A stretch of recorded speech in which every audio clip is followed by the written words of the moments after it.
పింఛను వాటాలో వంచన 2.2 లక్షల మంది ఉద్యోగులకు కాంగ్రెస్ సర్కార్ టోకరా పెట్టిందంట. కాంట్రిబ్యూటరీ పెన్షన్ స్కీమ్ సొమ్ము సొంత ఖర్చులకు మళ్లించుకున్నారంట. 13 నెలలుగా ఉద్యోగుల వాటా తన వాటా జమ చేయని ప్రభుత్వం ఇప్పటికే 2,600 కోట్లకు పైగా నష్టపోయిన రాష్ట్ర ప్రభుత్వ ఉద్యోగులు నెలకు 200 కోట్లు చెల్లించకుండా రేవంత్ సర్కార్ తాత్సారం చేస్తూ ఉన్నది. భవిష్యత్తులో పెన్షన్ మొత్తం తగ్గే ప్రమాదం. ఉద్యోగుల ఆందోళన.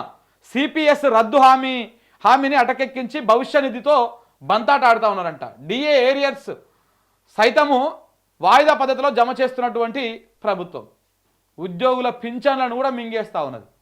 ఇగో 2.2 లక్షల మంది రాష్ట్రంలోని సిపిఎస్ ఉద్యోగులు ఉన్నారంట. 100 కోట్లు ప్రాన్ అకౌంట్లో జమ చేయాల్సిన ప్రభుత్వ వాటాని ప్రభుత్వం ఉద్యోగుల నుంచి జమ కావాల్సినటువంటి ఈ 100 కోట్లు ఈ 200 కోట్లు కలిపేసి ఇగో 13 నెలలుగా కుట్టొస్తున్నారంట. కట్టాల్సినటువంటి వడ్డీ 260 కోట్లు. ఇదే దిక్కు లేదు, ఇంకా మేము ఓపీఎస్ పెడతామని చెప్పి వీళ్ళు.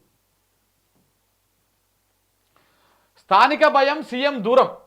ఎన్నికల బాధ్యతల నుంచి తప్పుకున్నటువంటి రేవంత్ రెడ్డి ప్రజల్లో తీవ్ర వ్యతిరేకత తప్పదని తెలివిగా వెనక్కి.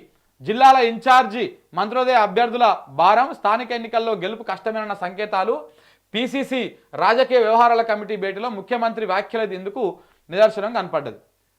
మొత్తం ఎన్నికల బాధ్యత మొత్తం మంత్రులదే అని చెప్పేసి మంత్రుల మీకు నూకేసిండు. ఎందుకంటే గెలిచేటువంటి అవకాశం ఉంటేనే ఆయన తీసుకుంటాడు, ఓడిపోయేటువంటి అవకాశం ఉంటేనే మంత్రుల మీద నెట్టేస్తాడు. అది తెలిసినటువంటి అంశమే కదా కొత్తగా.